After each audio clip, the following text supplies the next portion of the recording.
Our first piece of footage is the one that still has investigators arguing to this day. On a cold night in March, Officer Reuben Hale of the Macklin County Sheriff's Department responds to a 911 hang-up call from a farmhouse at the end of a dead-end road. Dispatch had received only 6 seconds of audio, a woman's voice saying, "He's still in the house," then nothing. The strange part? According to county records, that farmhouse had been condemned and empty for over 4 years. There was no active phone line at the property. Now watch the doorway at the end of the hallway, just over Officer Hale's right shoulder, as he clears the second floor. At first, there's nothing there. Watch closely.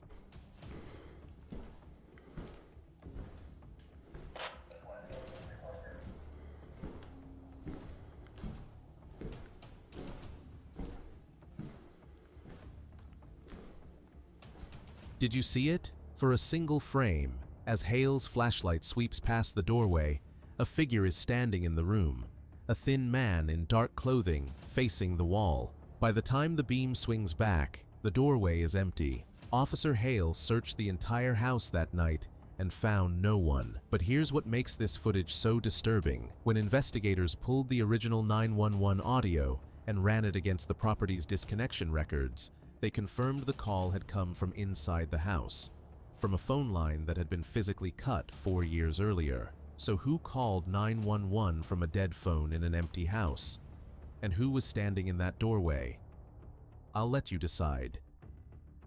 This next one comes from a house fire in rural Ohio, and the firefighter who recorded it requested we not use his real name, so we'll call him Marcus. Marcus was a 12-year veteran of his county fire department. He'd pulled people out of more burning buildings than he could count, and he knew the sound of someone trapped inside better than almost anyone alive. So, when his crew responded to a house fire just after 2 a.m., and Marcus heard what he was certain was an infant crying from the back bedroom, he didn't hesitate. He went in alone. Now here's the thing you need to know before you watch. Dispatch records confirm the homeowners were an elderly couple who lived by themselves. There was no baby in that house. There hadn't been a child living there for over 30 years. Keep your eyes on the small bed in the corner of the room and listen.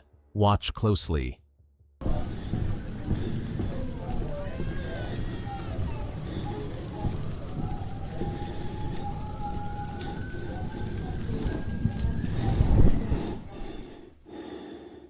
You heard it too, didn't you? The crying is unmistakable, and it's coming from a small dark quilt on the bed, bundled in the exact shape of an infant. Marcus does what any of us would do. He rushes to it, he reaches down, and he pulls the quilt back, and there's nothing there. No baby, no child, just an empty, folded blanket, and the crying stops the instant he touches it. Marcus told his crew he searched every room twice. The house was empty. So what was crying in that back bedroom? Was it some kind of echo, a trick of a burning house, or was it something that didn't want to be found? I'll let you decide.